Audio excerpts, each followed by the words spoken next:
Welcome to the Nerd Party. Oh, Miles here.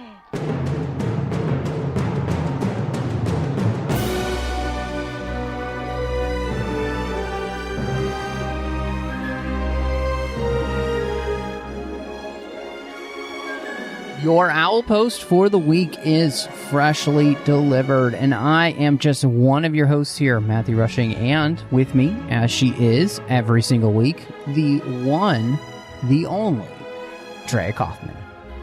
Hello, all. Hi. We were just talking about Rice Krispie treats, and so just so everyone is very clear, I'm going to be thinking about Rice Krispie treats the entire time we're doing this.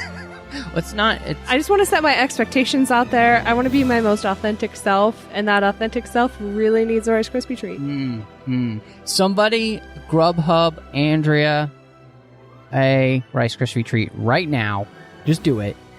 Just get her. Just randomly get a Rice Krispie treat delivered to my house. Yes, do it. Somebody do it. Oh my god, that would make my day. No joke. Can you imagine, like, just somebody randomly sending you food right now, you know, from your favorite restaurant, and it shows up at your door, and you're like, I don't know who this is from, but I'm having my best life now. So I know, right? I mean, I might be a little worried that it was poisoned or something. But I mean, if you're having it delivered by a delivery service, then by all means, I also want to know, how did you get my address? Yeah. Ooh, that's a good question. So, we don't give out our address on the show, but we would like to encourage you to find us over on all the social media platforms. You can find us on Twitter at Join Nerd Party. We're on Facebook at facebook.com/The Nerd Party. So find us, like us, follow us, subscribe, all those things. You can get the podcast wherever you get your podcasts. If you're on Apple Podcasts, give us a star rating and review. Make sure, again, you're subscribed to the show and you get it as soon as it drops. And then you can find us on thenerdparty.com, which got all of the different shows that we do. And you can also send us an email if you go to thenerdparty.com/contact. And you can send an email to Owlpost. So Dre and I will get that. Drea, in all of the chapters of this book, last book we reached the chapter called The Last Prophecy, and it was a moment where a lot of things from the series become clear. And I would say chapter 23, called Horcruxes, is that same type of chapter in this book. Yeah, this chapter really does have the crux of what we're talking about here.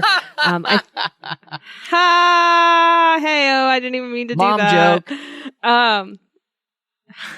Joke. But this is one of the most important chapters in the book. There is a fairly significant happening, one or two as we wrap up this book. I'm not ruining it for anybody, but hopefully. Wait, significant things happen in this book? Oh, like the rest of these chapters are gonna get, like, we're gonna get real, yo. We're gonna be super direct and candid here for a bit. But this is one of those incredibly significant chapters because the last one ends with us learning that Harry has captured this super important memory that we spent the last 20 chapters trying to get. And this chapter is where we actually get to understand what it is. And they really break down Harry and his advantage and disadvantage and things like that. And I miss this. This is not in the movie. I mean, the memory's in the movie, but because of how important it is. But the rest of it is so, I miss it. It's one of those things, like, you don't know what you're missing until, what is the phrase? You don't know what you have until you don't have it. This is one of those where, like, not having this part in the movie is huge. And it is such a great character building moment that we miss out on in the movie, and it makes me so angry. Yeah. I mean, your anger right now is the same anger I have at that chapter, The Lost Prophecy, as we were talking about that. So, yep. Yeah. We're like this, man. We're like this. Yeah. It's so funny because, I'm right there with you in that. I feel that, and I felt the same way as I was reading this chapter. It's like, not only does it hurt this movie, but it also hurts because they kind of blow the end of the series in the movie anyway, because they turn it into, and I'm not spoiling it for anybody because everybody's probably seen the movies, but they just turn it into a big battle that it's not. The whole point is that it's not a battle by that point. Spoiler alert. And this chapter and what they talk about at the end is so pivotal to why that's why the book series ends the way it does. So yeah, I'm right there with you. I really like the way the chapter begins because Harry's just getting back from Hagrid's. He's got the memory, and his goal is really just to go back to his common room, and then he'll meet up with Dumbledore later because it's fairly late. And then he can't get into the common room because the portrait, the fat lady, will not let him in because apparently the password changes at midnight, and he doesn't know the new password. And she's telling him he'll have to sleep outside, which is ridiculous. And that's when we, get Nearly Headless Nick coming behind Harry and telling him that Dumbledore is actually there at the castle. And so Harry just kind of rushes off to go to Dumbledore's office to, tell him the good news that he has the memory finally. Yeah, it's so different than what happens in the movie, because I think in the movie he sort of waits until it seems more natural and more like, oh, we have our meeting, here you go. And this seems very more organic. Like, he's so excited, he's on a high from actually succeeding. He finds out he can actually act on it. Like, we've all had that, like, oh my gosh, I want to do that right now. And this is that happening. So I really love that it's more real. I do love too, this is again one of those things that was super sort of sterilized in the movies, is that most of his help in this chapter comes from a ghost. Yeah. Nearly Headless Nick is the one who tells him Dumbledore's back and he's in his office and he's not asleep yet, but that sort of thing. And like, you can go see him essentially. Just as his potion's wearing off, his biggest obstacle is not running into Peeves, right? The ghosts are characters in this book and in this chapter that we don't get in the movie really. So that always frustrates me and angers me a little bit. So I think that's just fueling my like uppityness about this chapter. But I do love that as he runs off, the lady in the portrait is like, no, I'm just kidding. The password's still the same. I was just annoyed you woke me up. And as a parent, I would totally do that to my kid. I'd be like, no, I'm just kidding. You can totally have that. You just pissed me off. I love, him getting into Dumbledore's office, and Dumbledore's kind of quite surprised that, he's like, man, it's kind of late. What you doing here? And he's just so excited. He's like, I've got the memory. And you get this moment where Dumbledore just gets this massive smile on his face, and he's like, Harry, this is spectacular news. And all I can think of was the phrase spectacular news. Ewan McGregor says that in the newest film from DC, Birds of Prey. Oh, this is spectacular news! And like, he's saying it so excited, and that's all I could hear. I don't know why, but it has nothing to do with the chapter. Anyway. Well, it's such a British thing to say. It is. Like, it's just so very British. And that's probably why it's resonating there too. But yeah, he's like a kid in a candy store. He's like, I don't care that you're out of bed way late. Let's do this, man. Like, he's like, they even mention here, like, all of the sort of like weariness fades away, and they're both sort of super entranced into like moving forward. They immediately want to review the memory. They immediately want to talk about it. And we get right into it. And it's so real, because just like his excitement to go share it to Harry, I would also be like, okay, let's listen to it. I want to know what I like, just that immediate satisfaction they're able to get after such long waiting is, I love how real it feels. This memory is fascinating because obviously this is the unadulterated memory, and it's so interesting to see the way that it plays out. One of the things we see here is just how just how comfortable Tom is in his own skin. And in many ways, the way that he's kind of talking to Slughorn, the way that he's extracting information from him, Harry understands very well. And Harry even thinks to himself, wow, he's good.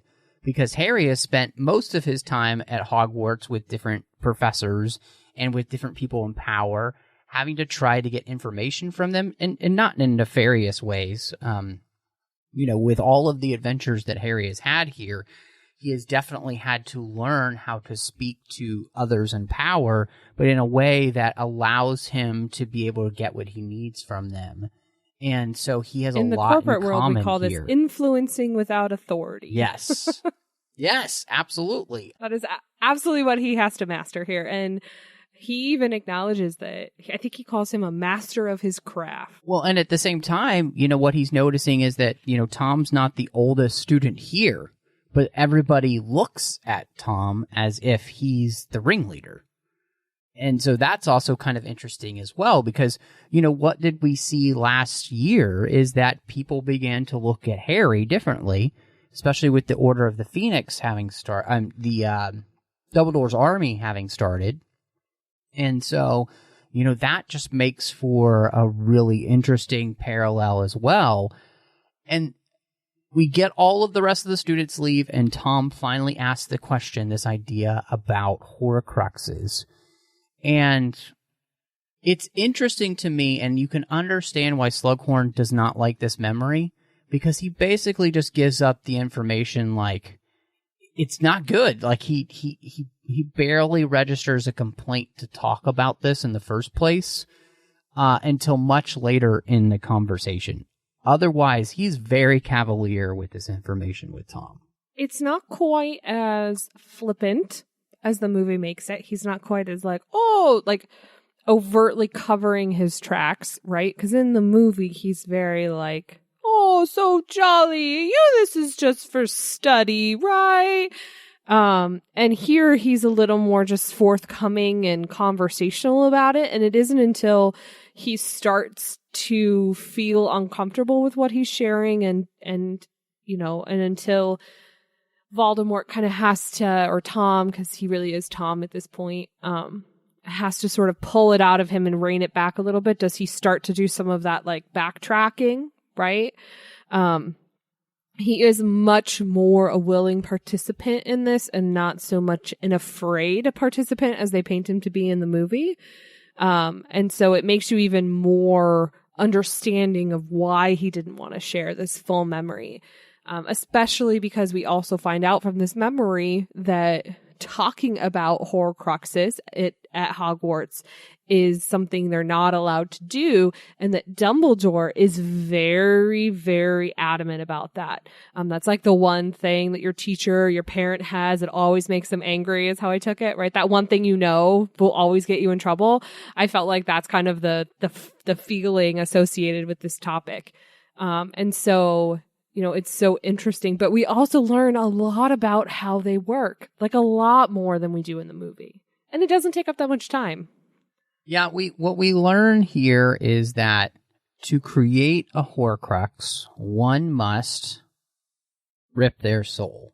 And to do that, one must commit an act of unspeakable evil, committing murder. And that by doing the killing that rips the soul apart, and then you are able to encase that portion of your soul into an object, which Slughorn admits he does not know what that incantation is, and don't even ask him. Why would he know? And so Riddle takes this even further by asking, well, wouldn't it be more prudent, basically, to not only do this once, but something like, maybe 7 times? I mean, that's a really powerful magical number.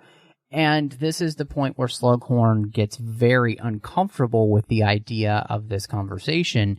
And not only that, during this whole thing, it's bringing back to Harry's mind these things that he heard, nearly 2 years ago, where Voldemort is talking about how he was ripped from his body and he was less than a spirit. He's less than a ghost, but he was still alive. And so this is where, she brings the second book, the fourth book, and this book all together to really kind of explain, and even the first book, to kind of bring all of this together as to exactly what Voldemort has been up to.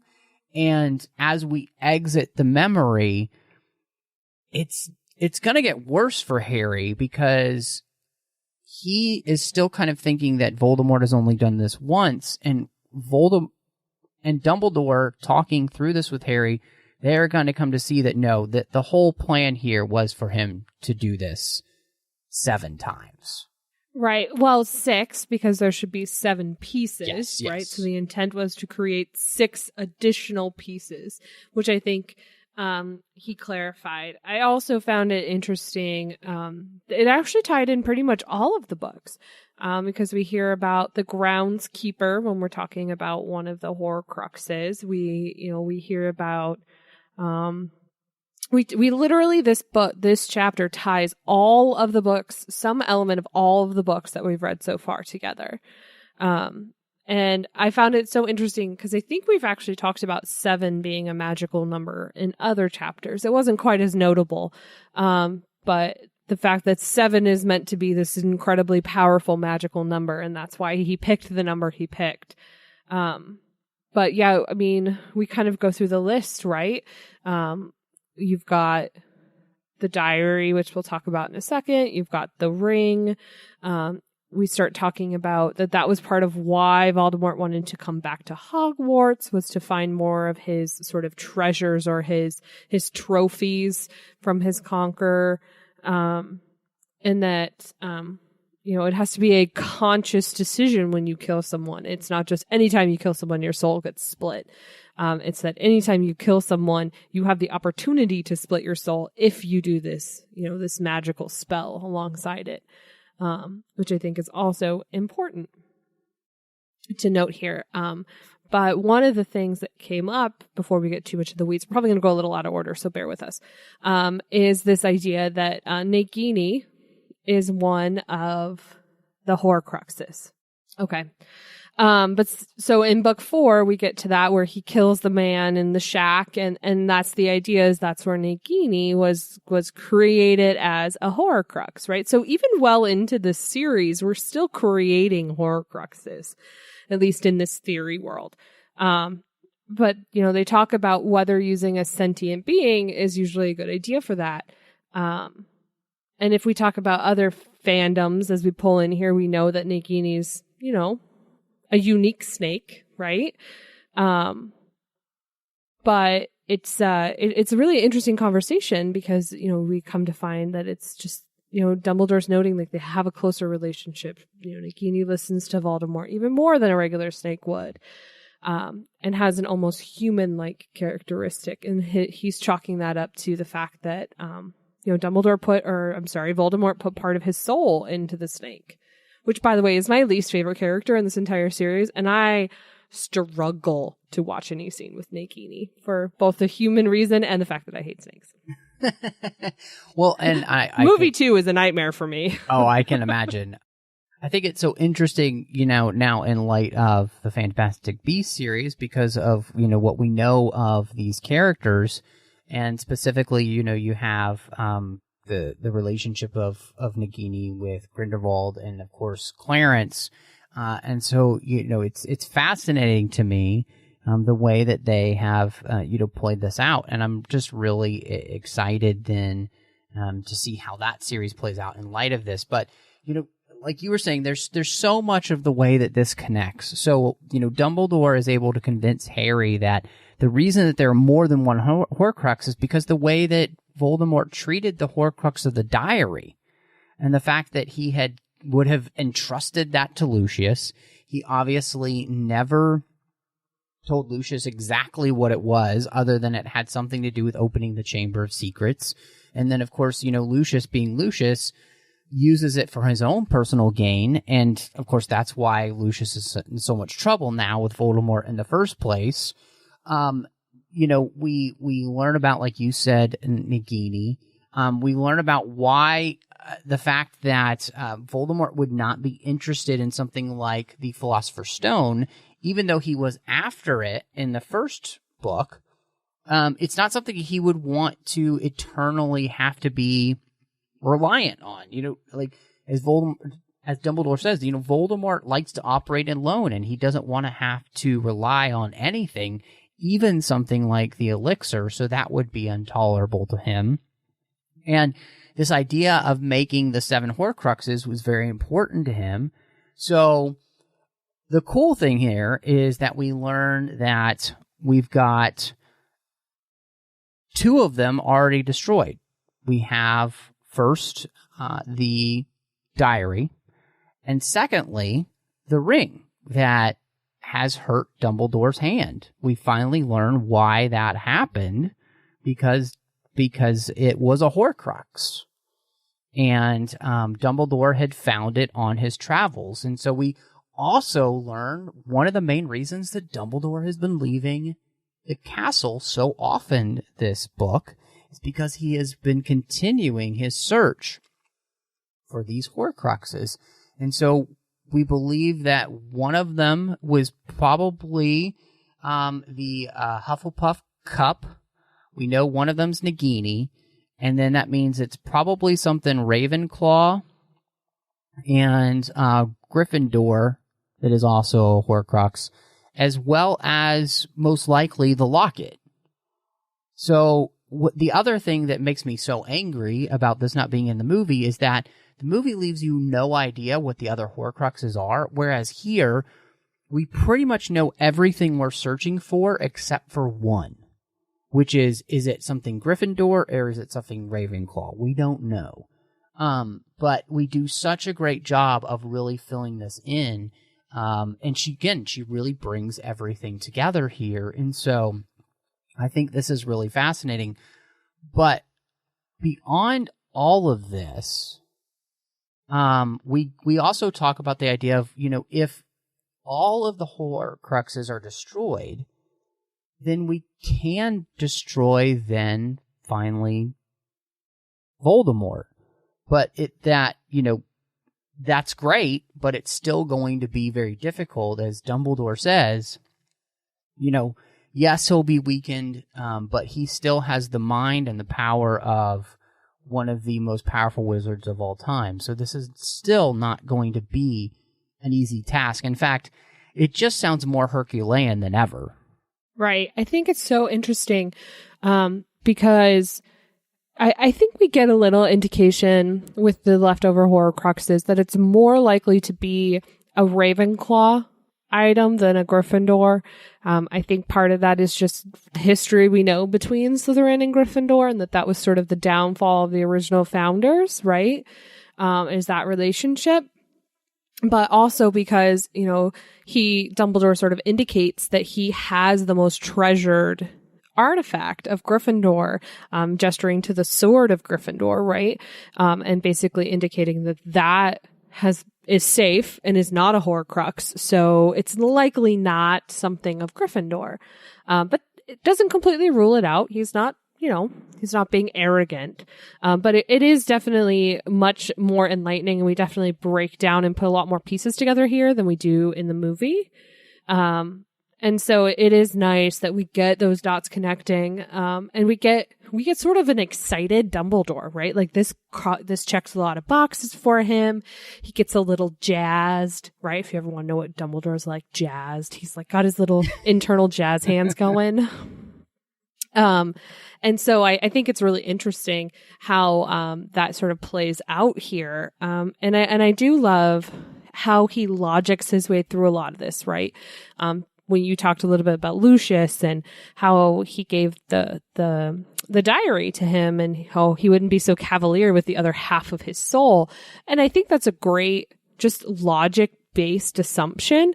And I do love how we also call out, before we move too far past it, how he indicates that Lucius is probably happy he's safer in Azkaban than he is not in Azkaban at this point. But it also, we started this book out with the Malfoy family, including Bellatrix Lestrange, right? We start with them and with Snape.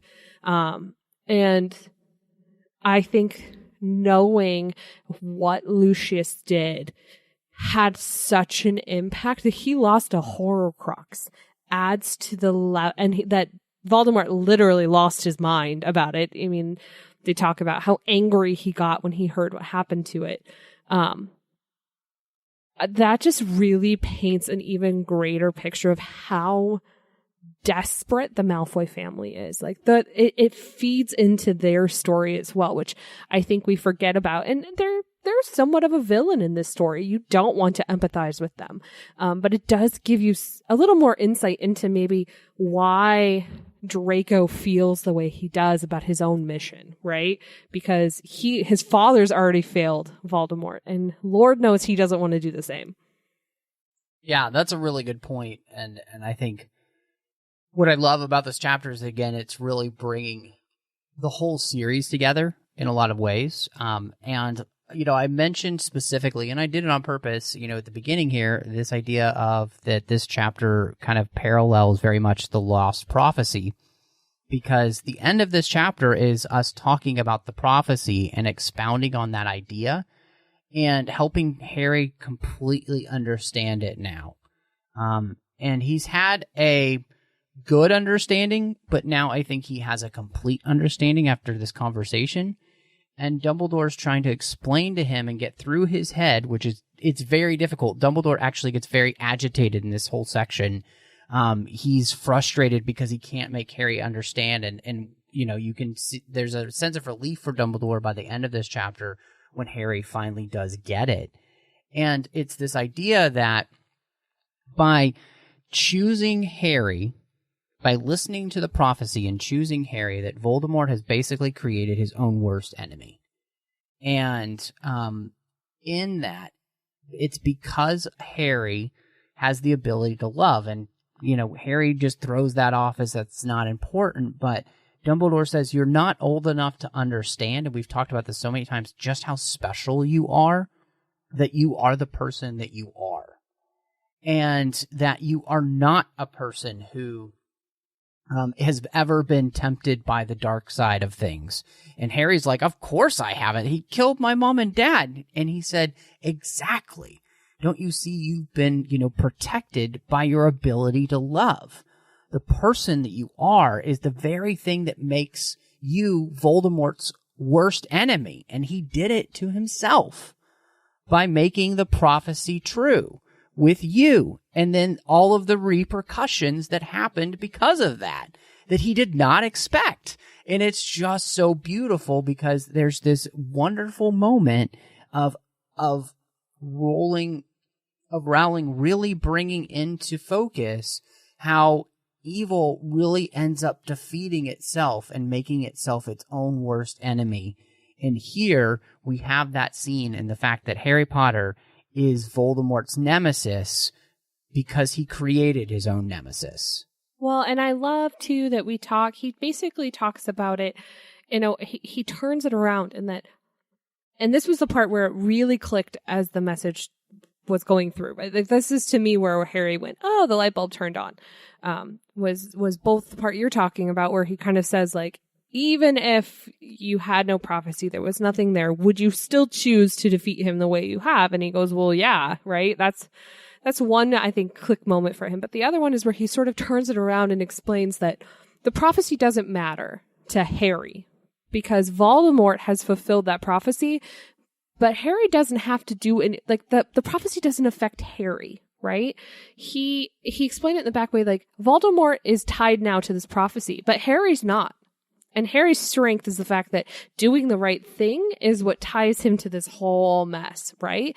And that he's been pulled into it and then he shows up. So it's something I think he says something along the lines of like, Voldemort is dragged along and forced to follow this prophecy. You have the power of showing up the way you want to show up in this setting because you're not being forced to participate. You're choosing to participate.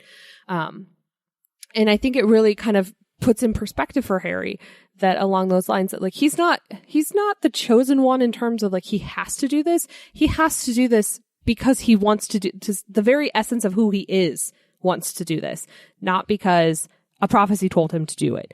And that his motivation and his sense of being is the reason why he's showing up, right? And that is so much stronger and so much more beneficial than someone doing it out of fear or doing it because they have to do it because a prophecy said that was the case, right?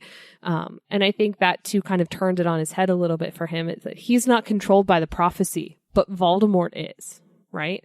I think that gave him a little bit of a leg up and understood why it's so different. Well, and it was fascinating, too, because, Dumbledore goes through all these ideas like, look, Voldemort's fault. It's Voldemort's fault that you were able to see into, his thoughts. You have some of his ambitions, that you understand snake language. And despite all of this, you're not tempted at all by the power that he has because of what that power did to you. And so, again, it's this whole, there's just, it's kind of a weird, almost predestination thing going on, and it's fascinating, and the way she does it is so perfect. And I love the way that Harry thinks about this idea of, that in the end, he understands what Dumbledore is trying to say, that this is the difference between being dragged into the arena for a fight and walking into the arena with your head held high. Right. Both ways you end up in the arena, but how you get there is different. And, I think it's just a really beautiful moment here where we have Harry finally crystallize exactly who he is, why he is, and everything that's been driving. Harry, I think, finally kind of even understands his own motivations for doing all this for the first time in his life, in a way that truly makes sense. And I think, one of the most exciting things for him, too, is that, Dumbledore tells him that he's very close to finding what he thinks is a hiding place for the Horcrux, and Harry asks him if he can go with him, and Dumbledore says yes. So Harry is being made a part of this journey in a way that he's never been before. He was able to solve the riddle of how to talk to the Slughorn to get the memory, and now he's being offered the opportunity to be able to go with Dumbledore to find the next Horcrux. And so, man, this book just got way more exciting. Well, and I think this chapter, too, sort of a weird thing. This is one of the first times where Harry's actually given a choice and have to do anything, right? The essence of of course, he's going to make that choice, but he's not. The chosen one has always thrust him into a position he doesn't want to be. And this is the first time someone's, I think, telling him he can choose to be this person, right? And to follow the dark path. And for him, there was never a choice. He can choose now to go and help Dumbledore. He gets a voice. We've talked about it a few times. I've brought it up that they keep treating him like a child, like he doesn't have a say. He doesn't get to participate. He's just kind of told what to do and how to be. And this is kind of you can have a choice. You get a choice. And that I think is also where he's a man. He goes from boy to man in this chapter. Yeah, I think that's a really good way to put it. I really like that. And what I think makes this so exciting is to see where, we're going to go next, because the end of this book is right here now. And I can't wait. This is such a great chapter. Super, super excited. The way this picks up, and again, I think the way this chapter just is able to bring so many different threads together, I feel like we just put in a bunch of puzzle pieces into the puzzle. And This is like when you complete the edging to your puzzle. Yes. I like that. Right? You finally put all the edge pieces and the corner pieces together and you have like the framework, and now there's all this stuff in the middle and you're actually kind of starting to make a little bit of progress towards that middle section. You're like, oh yeah, no, I see where that goes now. Like now you're in that like puzzle groove. Yeah. Yes, hey, I'm a nerd, no, y'all. I'm right there with you. I love puzzles, and I'm excited that we're continuing to just put this one together. So before we head into the next week and the next chapter, Drea, where can everybody catch up with you? If you want to send me virtual Rice Krispie treats, you can find me on Twitter at PCFChick or on Instagram at Drea Coffman, and it's Coffman. And you can find me on Twitter, Instagram, Letterboxd, Vero, under the name MattRushing02. Here on the network, doing Aggressive Negotiations with John Mills, as we talk about Star Wars each and every week. You can find me on the Trek FM network doing 2 shows. One I do is called The Orb. We do that with I do that with Chris Jones as we talk about Star Trek Deep Space Nine.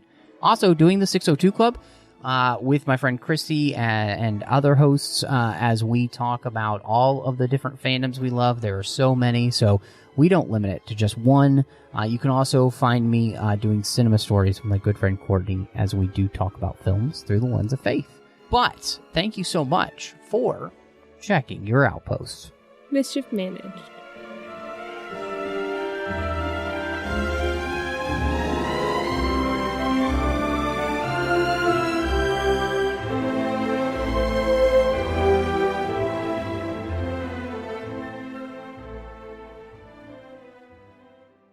Join the revolution. Join the Nerd Party.